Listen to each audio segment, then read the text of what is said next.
매일 암 환자분들을 진료하다 보면 이제 암 환자분들이 항상 하시는 질문이 있어요. 내가 왜 암에 걸렸을까? 어떻게 하면 암에서 벗어날 수 있을까? 근데 중요한 거는 암이라는 게 워낙 전이 재발률이 높습니다.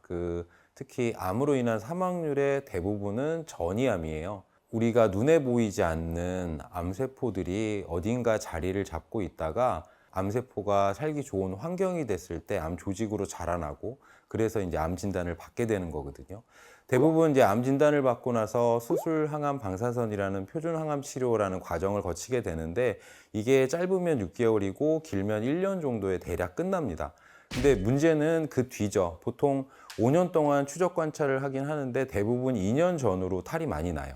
크게 두 가지 이유가 있는데, 첫 번째는 항암제 내성, 항암제 투여나 방사선 치료의 내성을 갖게 되는 경우고요.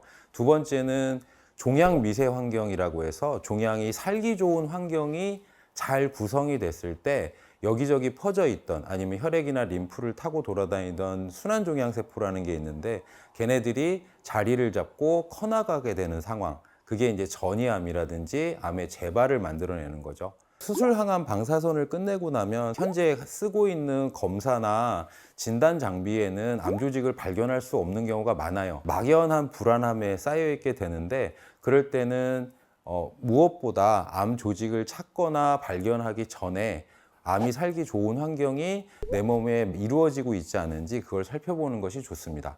그러면 어떻게 해야 암이 살기 힘든 환경, 종양 미세 환경을 개선시킬 수 있는지 말씀드려 보도록 하겠습니다. 종양 미세 환경에서 제일 중요한 첫 번째는 수면입니다.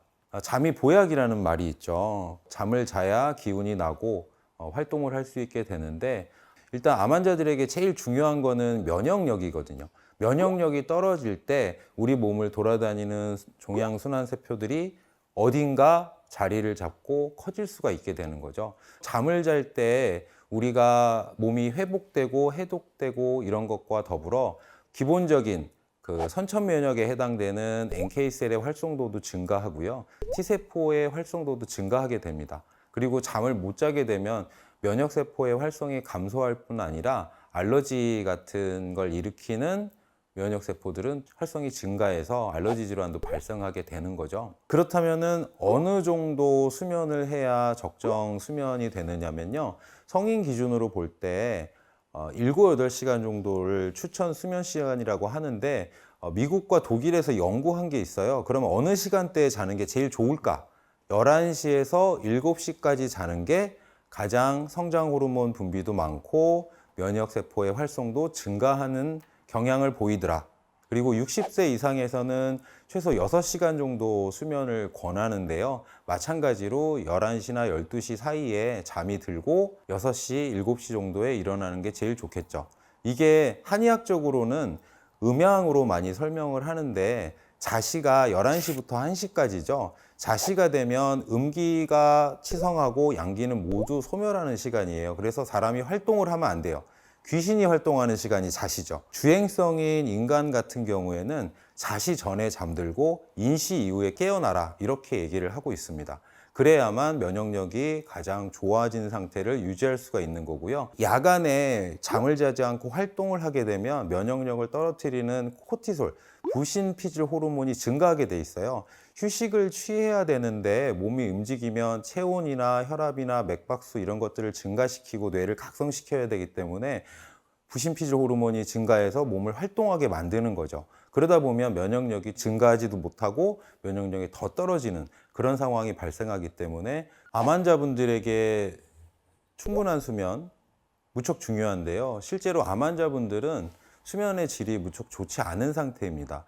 무서운 질환을 진단받고 수술, 항암, 방사선이라는 되게 힘든 과정을 거치기 때문에 신체적, 심리적 스트레스가 크기 때문에 잠을 못 자는 경우가 많고요.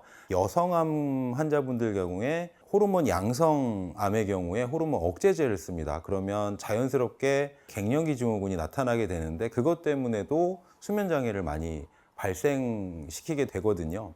수면의 질이 낮은데 그렇다고 무턱대고 수면제를 쓰기는 그래요. 그래서 보통 먼저 수면 행동 수정이라는 걸 먼저 하게 되는데요. 생체 리듬을 활성화시키는 겁니다. 주행성인 동물은 낮에 활동하고 밤에 자도록 그렇게 내분비가 만들어져 있는데 여러 가지 이유로 그 생체 리듬이 깨지게 되면은 잠들기가 힘들거나 잠들 때 자꾸 깨는 경우가 많아요. 물론 잠을 방해하는 요인도 있을 수 있죠. 뭐 통증이라든지 다른 불편한 문제들 때문에 잠을 잘 못 자고 깨거나 하는 경우도 있지만 대부분 생체 리듬을 정상화시키는 방향, 밥을 제때 먹고 낮에는 적당한 신체 활동을 하고 햇빛을 충분히 봤을 때 저녁에 8시, 9시쯤부터 몸의 신진대사가 떨어지면서 멜라토닌 분비량이 늘어나고 자연스럽게 수면에 들어가게 될 수 있는 건데요. 수면 행동 수정을 충분히 했음에도 잠을 들지 못하는 경우에 약물 처방을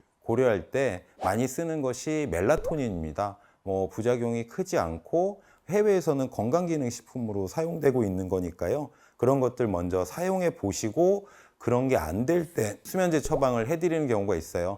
수면제 먹으면 약물이니까 몸에 부담이 되지 않을까? 이거 한번 먹기 시작하면 끊지 못할까? 이런 걱정을 하시는 경우도 있는데 몸의 생체 주기가 상당히 중요한 부분이 돼요. 낮에는 활동하고 밤에는 자고 밥은 제때 먹고 특히 신체 활동은 암 환자 생존율에 되게 중요한 영향을 주는 그런 요소 중에 하나입니다. 수면 자체가 어느 정도 이루어져야 몸이 회복될 수 있고 그 다음 단계로 넘어갈 수 있으니까 수면 행동 수정을 했다거나 멜라토닌을 드셨음에도 불구하고 잠을 잘 못 자거나 자꾸 깨서 수면 질이 떨어지고 피곤하고 면역력이 떨어지는 경우라면 수면제 처방을 받는 것도 필요할 수 있습니다. 수면제를 드시는 시간은 항히스타민 계열 수면제 처방들은 자기 1시간 그 전후로 드시는 게 좋고요. 신경안정제 계열은 바로 나타나는 편이니까 잠들기 30분 전 이렇게 드시면 좋을 것 같습니다.